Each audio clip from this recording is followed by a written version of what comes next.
ప్రేక్షకులందరికీ నమస్కారం అండి. ఈరోజు మరొక సరికొత్త టాపిక్‌తో మీ ముందుకు రావడం జరిగింది. సో, చాలా మందికి ఇల్లు కట్టిన తర్వాత ఎంతో మంది ఎన్నో సమస్యలకు గురవుతున్నారు. సో, ఇక చూడండి. మీ ఇంటి వాస్తు బాలేదా? ఈ వీడియో మీకోసమే అనే ఒక టైటిల్‌తో నేను ఇక్కడ కొన్ని పాయింట్స్ మీకు చెప్తాను. ఎవరైతే సార్ మేము ఇల్లు కట్టిన తర్వాత చాలా ప్రాబ్లమ్స్‌లో ఉన్నాము. సార్ మేము ఇల్లు కట్టిన తర్వాత అసలు నిజంగా ఒక రేంజ్‌లో ఉండేవాళ్ళం మొత్తం దిగజారిపోయాము. ఆర్థికంగా మాకు బాలేదు. నెక్స్ట్ ఆరోగ్యపరంగా బాలేదు. సో, నిజంగా ఇలాంటి సమస్య మీరేదన్నా ఉంటే 100% ఒక ఎక్స్‌పర్ట్, ఒక వాస్తు ఎక్స్‌పర్ట్స్ ఎవరైతే ఉంటారో వాళ్ళ విజిట్ అనేది మీరు తీసుకొని ఇల్లనేది చూపించుకోవడం 100% రైట్. బట్ ఎవరైతే సార్ మేము చూపించుకునే పరిస్థితుల్లో కూడా లేము అన్న వారి కోసం ఈ వీడియో. అర్థమైందా? సో, ఇక్కడ కొన్ని పాయింట్స్ నేను ఒక్కసారి మీకు చెప్తాను. నిజంగా అవన్నీ సరిగ్గా ఉన్నాయా లేదా అనేది ఒక్కసారి మీరు చూడండి. సో, 100% గనక ఇవి కరెక్ట్‌గా ఉంటే మీకు కొంత ఉపశమనం అనుకోండి, లేదంటే నేను చెప్పిన పాయింట్స్‌లో మీకేదైనా తేడాలుంటే నిజంగా మీరు అవి సరి చేసుకోగలిగితే కొంత బెటర్‌మెంట్ అయితే వస్తుంది.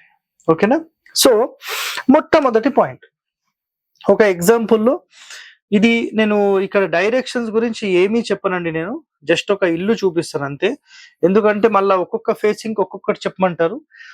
గుర్తుపెట్టుకోండి ఒకటే మాట. సెప్టిక్ ట్యాంక్ అనేది ఎప్పుడు ఇది ఈస్ట్ అనుకోండి, సౌత్, వెస్ట్ అండ్ నార్త్. తూర్పు, దక్షిణము, పడమర, ఉత్తరం. 4 డైరెక్షన్స్, 4 ఫేసింగ్స్ అనుకుందాం ఊరికే. ఎగ్జాంపుల్‌లో ఏదైనా ఒక ఫేసింగ్ తీసుకున్నప్పుడు పూర్తి వాయువ్య మూలలో సెప్టిక్ ట్యాంక్స్ నాట్ అలౌడ్, నైరుతిలో నాట్ అలౌడ్. ఇలా మీ ఇంటి లోపల ఉందా లేదా ఒక్కసారి క్రాస్ చెక్ చేసుకోండి. First point. And second point చూడండి. 90 డిగ్రీస్ అన్నాం. మీ ఇంటి లోపల కరెక్ట్‌గా ఇది 90 డిగ్రీస్ వచ్చిందా లేదా? అన్ని మూలలు సరిగ్గా 90 డిగ్రీస్ కోణానికి ఉన్నాయా లేదా? ఒక్కసారి ఇది చూడండి మీరు. ఇది ఎట్లా గమనించాలి మీరంటే, ఒక రూమ్‌కి సంబంధించిన ఇక్కడి నుంచి ఇక్కడికి గుర్తుపెట్టుకోండి. ఇక్కడ ఇది కావాలంటే జూమ్ కూడా చేసి చూపియండి. సో, ఇక్కడి నుంచి ఇక్కడికి 3 అడుగులు కరెక్ట్‌గా టేప్ పట్టి ఇక్కడ లైన్ గీసుకోండి. మళ్ళీ ఇక్కడి నుంచి ఇక్కడికి 4 అడుగులు కరెక్ట్ టేప్ పట్టి లైన్ గీసుకోండి. ఈ 2 చూస్తే సరిగ్గా 5 ఫీట్లు రావాలి. 3 ఫీట్, 4 ఫీట్, 5 ఫీట్ అంటే 3, 4, 5 కరెక్ట్‌గా ఈ కోణం ఉందనుకోండి. ఒక కోణం పర్ఫెక్ట్‌గా మీ 90 డిగ్రీస్ ఉన్నట్టు. అదే విధంగా ఈ కోణం చెక్ చేయండి. ఈ కోణం చెక్ చేయండి. ఈ కోణం చెక్ చేయండి. 100% ఈ ఒక్కటి కరెక్ట్ ఉంటే నాకు తెలిసి మిగతా ప్రాబ్లమ్స్ ఉండవు. It's a clear cut word. ఆయాది ప్రకారం ఇది చేసుకున్నారా? సూపర్. వేరే క్వశ్చన్సే లేవు. ఇది అయిపోయిందా? ఇప్పుడు రెండో పాయింట్. సార్ ఇది ఇంటి లోపల చూసినప్పుడు తేడాలు ఉన్నాయి. ఏం చేయాలి? కరెక్ట్‌గా ఇక్కడి నుండి ఇక్కడికి ఎంత డిస్టెన్స్ ఉందో ఇక్కడ ఈ మొత్తం అంతే డిస్టెన్స్‌లో మెయింటైన్ చేయాలి. అంటే మీరు ఒక ఇల్లు అనేది కరెక్ట్‌గా బాక్స్ షేప్‌లోనే తీసుకోవాలండి. మీ ఇష్టం వచ్చినట్టుగా నేను ఒక చోట ఈశాన్యం పెంచుకుంటా, ఒక చోట వాయువ్యం పెంచుకుంటా, ఒక చోట ఆగ్నేయం పెంచుకుంటా అంటే కాదండి. అక్యురేట్ 100% మీరు పర్ఫెక్ట్‌గా దీన్ని తీసుకోవాలి. ఇదొక్కటి గుర్తుపెట్టేసుకోండి. అర్థమైందా ఇది? సో, ఇది మొదటి సూత్రం. రెండవ సూత్రం కోణ సూత్రము అన్నాం. సో, కోణ సూత్రం అంటే మీ స్థలం నైరుతి నుంచి మీ ఈశాన్యానికి ఇలా పట్టినప్పుడు ఈ మూలల్లో ఎలాంటి సంపులు, సెప్టిక్ ట్యాంకులు, వాటర్ ట్యాంకులు, బోర్లు రాకూడదు. ఉందా? 100% ఇది మీకు డ్యామేజ్ చేస్తుంది. ఈ లైన్‌లో పడొద్దు, ఈ లైన్‌లో పడొద్దు, ఈ లైన్‌లో అసలు ఈ ఏరియాలోనే రావద్దు. Simple condition. ఓకేనా? అదే విధంగా డోర్ ప్లేస్‌మెంట్ అన్నాం. సో, మీరు సరిగ్గా మధ్య ద్వారం పెట్టుకున్నారా? లేదు మూడో స్థానంలో, జయంత స్థానంలో పెట్టుకున్నారా? ఇంద్రస్థానంలో పెట్టుకున్నారా? సో, ఇక్కడ మీరు గమనించండి. 4 స్థానమా? 5 స్థానమా? 3 స్థానమా? 1, 2 అయితే మనం ముట్టుకోం. అది వదిలేసేయండి. సో, సరైన ప్లేస్‌లో మీ ద్వారం ఉండడం అనేది చాలా చాలా ముఖ్యమైనది. ఇది ఒకటోది. రెండవది ఈ ద్వారం ఎక్కడ పెడతారో మళ్ళీ దాని ఆపోజిట్‌లో ఇంకొక ద్వారం పెట్టడం గాని, కిటికీ పెట్టడం గాని ఇది పర్ఫెక్ట్‌గా మీరు చేయాల్సిందే. వేరే క్వెషన్సే లేవు. అర్థమైందా పాయింట్? రైట్. ఇప్పుడు రెండో పాయింట్ అయిపోయింది కదా. మూడో పాయింట్. మూడో పాయింట్ అయిపోయింది. యోని సూత్ర. సో ఇప్పుడే చెప్పాను కదా, ఈ డోర్ నుంచి డోర్ వరకు ఎండ్ క్లియర్ ఉండాలి. సార్ దక్షిణం అయితే సేమ్, పడమర అయితే సేమ్, ఏ ఫేసింగ్ అయినా ఒకటే, కోణ సూత్రం ఏ ఫేసింగ్ అయినా ఒకటే, no problem. Next door count గుర్తుపెట్టుకోండి. తూర్పు డోర్ పెట్టినప్పుడు పడమర డోర్ పెట్టేసుకోండి, పడమర డోర్ పెట్టినప్పుడు తూర్పు డోర్ ఖచ్చితంగా పెట్టాల్సిందే, దక్షిణం డోర్ పెట్టినప్పుడు ఉత్తరం డోర్ పెట్టేసేయండి, ఉత్తరం డోర్ పెట్టినప్పుడు దక్షిణ డోర్ పెట్టేసేయండి. దీనికి మించిన సూత్రం శాస్త్రం ఇంకా ఏమీ లేదు. సింపుల్ గా చెప్పాలంటే 4 ద్వారాలు ఇల్లు అన్నిటికంటే టాప్. సింపుల్, ఒకటే ఒక స్టేట్మెంట్ అయిపోయింది. డోర్ కౌంట్ లో గుర్తుపెట్టుకోండి, ఈ బయట ద్వారాలు మాత్రమే మీరు ప్రధానంగా క్యాలిక్యులేట్ చేయండి, ఇంటి లోపలవన్నీ సెకండరీ. ఓకేనా? బయట డోర్లు 3 రావచ్చా? రావచ్చు. తూర్పు రావచ్చు, దక్షిణం రావచ్చు, పడమర రావచ్చు, నో ప్రాబ్లం. నెక్స్ట్ దక్షిణము, పడమర, ఉత్తరం రావచ్చా? తూర్పు మళ్ళీ ఖచ్చితంగా ఉండాల్సిందే. సో ఇక్కడ ఈ డోర్ అంటే ఈ 2 ద్వారాలకు ఈ డోర్ కానీ ఈ డోర్ కానీ ఒకటి మ్యాండేటరీ ఉంటుంది. అంటే ఇది ఆడవారి స్థానం, ఇది ఆడవారి స్థానం. మగవాళ్ళు ఎవరైనా ఒకరు ఉండాలి. అర్థమైందా? ఇది ఒకటి ఇంపార్టెంట్.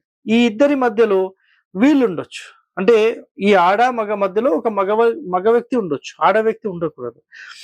ఇక్కడ ఈ ఇద్దరిలో ఆడ వ్యక్తి ఉండొద్దు, ఈ ఇద్దరిలో ఇక్కడ ఆడ వ్యక్తి ఉండొద్దు, మగ వ్యక్తి ఉండొచ్చు. సో ఇట్లా కండిషన్స్ ఉంటాయి. ఆ కండిషన్స్ అన్ని కూడా మనం గతంలో చెప్పిన ఎపిసోడ్స్ లో చెప్పేశాము. నెక్స్ట్ వర్గు అన్నాం. వర్గు అంటే మీ యొక్క ఇంటి లోపల, అంటే ఈ స్థలం మొత్తంలో అసలు మీ ఇల్లు ఈశాన్య ఖండానికి జరిపి కట్టాలా, నైరుతి ఖండమా, ఆగ్నేయ ఖండమా, వాయువ్య ఖండమా, పడమర ఖండమా, దక్షిణ ఖండమా, ఉత్తర ఖండమా, తూర్పు ఖండమా? ఇదేదో ఖండాలు కొత్తగా చెప్తున్నారు సార్, ఏందో మాకు అర్థం కాలేదు. హరివాస్తు ఖండం అని చెప్పి మీరు వీడియో ఉంది చూడండి, మీకు క్లారిటీ వస్తుంది. Next sump. సంపులు ఎప్పుడైనా ఈ కార్నర్ లో పెట్టొద్దు అనేది చాలా చాలా ఇంపార్టెంట్. Next remedy. సార్ మేము ఇలాంటివి ఏమీ చెయ్యము, సో మాకు సింపుల్ గా ఏదైనా రెమెడీ ఉందా? ఒకటే ఒక వీడియోలో మాకు దానికి సంబంధించిన పూర్తి సమాచారం చెప్పేసేయండి. సో ఇక్కడ గుర్తుపెట్టుకోండి, ఈ రెమెడీ అనేది చాలా మంది బెనిఫిట్ పొంది ఉన్నారు. అదేంటంటే ఇక్కడ చూడండి, ఒక ఇల్లు అండి, ఒక ఇల్లు మీరు కట్టేటప్పుడు చాలా మంది పదము అంటారు. పదము, ఆయాది గణితము, ఆయము, సో డిఫరెంట్ పేర్లతో ఉంటాయి. ఆయాది అంటారు, ఆయా అంటారు. మీకు కర్ణాటకలో ఒక భాష, దాని తర్వాత తమిళనాడులో ఒక భాష, మహారాష్ట్రలో ఒకటి, దాని తర్వాత ఆంధ్రప్రదేశ్లోనే ఎన్నో ఏరియాస్ లో ఎన్నో మాట్లాడతారు. సో పథకం అంటారు, పదం అంటారు, సో డిఫరెంట్ పేర్లు.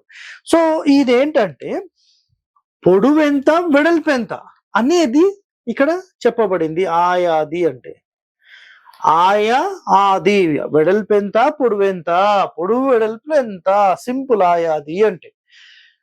మీ ఇల్లు గనక ఒక ప్రాపర్ సిస్టమాటిక్ వేలో మీరు బిల్డింగ్ నిర్మాణం చెయ్యకపోయి ఉంటే, క్లియరా?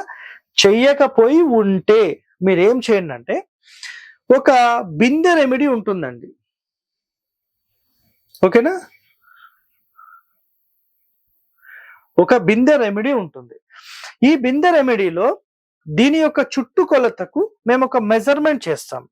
సో సార్ ఆ బిందె ఎలా ఉంటుందని చాలా మంది అడుగుతారు కదా. ఇక్కడ నేను లైవ్ గా ఆల్రెడీ నేను తాగే వాటర్ ఏవి, సో నేను డైలీ తాగేవే. ఇక్కడ చూడండి, ఇది ఒక బిందె.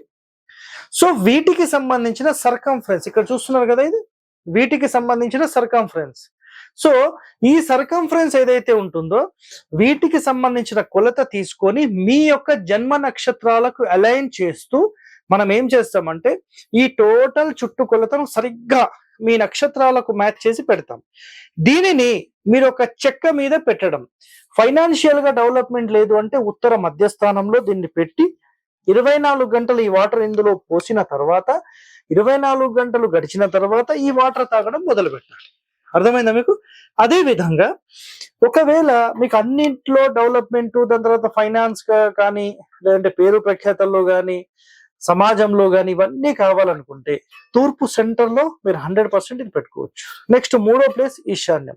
సో అన్ని రకాలుగా మనకు ఈశాన్యము, తూర్పు, ఉత్తరం ఈ 3 స్థానాల్లో 100% ఇది గనక మీరు ప్లేస్‌మెంట్ చేసి ఇందులో వాటర్ పోసి 24 గంటల తర్వాత మీరు ఈ వాటర్ తాగితే గనక 100% మీకు చాలా వరకు ఒక మంచి రిజల్ట్, మంచి రిలీఫ్ అనేది 100% వస్తుంది. సార్ వీటికి సంబంధించిన ప్రూఫ్స్ ఏమన్నా ఉన్నాయా? గతంలో చాలా మందికి మనం ఇచ్చాము. వాళ్ళ రిజల్ట్ అనేది గూడా మనం ఆల్రెడీ ఎంతో మందికి అంటే వీడియోలు తీసి యూట్యూబ్‌లో గూడా పెట్టేసాం. ఇంకా దానికి మించి ఇంకేం చేయాలండి? ఆలోచన చేయండి. ఓకేనా? సో, సార్ మరి ఇది ఎట్లా మేము కాంటాక్ట్ చేయాలంటే, మీ జన్మ నక్షత్రాలు గనక మాకు పంపిస్తే మేము లెక్క చేసిస్తాం. కాలిక్యులేట్ చేసిన తర్వాత మీరు ఆ కాలిక్యులేషన్ తీసుకున్న తర్వాత మీరు సత్యనారాయణ గారని జెప్పి మనకెక్కడుంటారంటే సింపుల్‌గా హజ్జారంలో ఉంటారు. సో, ఆయనను సంప్రదించి మీరు ఈ బిందె చేపించుకోవచ్చు. బిందె కాస్ట్ ఎంతుంటుంది అంటే 2000 నుంచి 2200, 300 అది వెయిట్‌ని బట్టి ఉంటుంది. చాలా మంది హరివాస్తు వాళ్ళు బిందెలు అమ్ముకుంటున్నారని చెప్తున్నారు. మరి బిందె మేము ఎప్పుడు అమ్మామో, ఎక్కడ అమ్మామో మాకు చూపిస్తే మాకు సంతోషం. సో, నేను కూడా ఆయన దగ్గరనే కొనుక్కున్నా. మరి నేనెందుకు అమ్ముతున్నానో నాకు కూడా అయితే అర్థం కాదు. ఆయాది గణితం మన ఇంటికి చేసుకోలేని సందర్భంలో, మార్పులు చేసుకోలేని సందర్భంలో 100% మీరు ఇది పాటించొచ్చు. ఇందులోనే ఇంకొక పాయింట్ చెప్తున్నాను. ఎవరైతే సార్ మేము రెంట్ హౌస్‌లో ఉంటున్నాం, మాకు చాలా ఇబ్బందులున్నాయి అన్న వాళ్ళు కూడా 100% ఈ బిందెలోని వాటర్ తాగొచ్చు. అది ఆ ఇంటికా, ఈ ఇంటికా సంబంధం ఉండదండి. ఇక్కడ మీరు ఏదైతే క్యూబికల్ మెజర్‌మెంట్స్‌లో ఉండి దాని ఇంపాక్ట్ మీ మీదకుంటుందో, దాని ఇంపాక్ట్ తగ్గించడానికి ఇది పనిచేస్తుంది. సో, ఆరోగ్యపరంగా, ఫైనాన్షియల్ పరంగా ఎన్నో రకాలుగా మీకు ఎంతో కొంత ఉపశమనం ఒక రెమెడీ లాగా మాత్రమే పనిచేస్తుంది. ఇది తీసుకోగానే నేను కోటీశ్వరుడిని అవుతానా? అట్లా ఉండదండి. నేను దీంట్లో వాటర్ తాగుతున్నా. నాకు చాలా వరకు హెల్త్ రికవరీస్ అయినాయి. అర్థమైందా? సో, నేనేదైతే చాలా హెవీ ట్రావెలింగ్ చేస్తుంటానో, ఎప్పుడు మెంటల్ టెన్షన్ ఉంటదో అదంతా రిలీఫ్‌లో ఉన్నాను. నిజంగా చాలా రిలీఫ్‌లో ఉన్నాను. అదే విధంగా ఫైనాన్షియల్ అంటారా ఇక మీరందరికీ తెలిసిందే. ఓకేనా?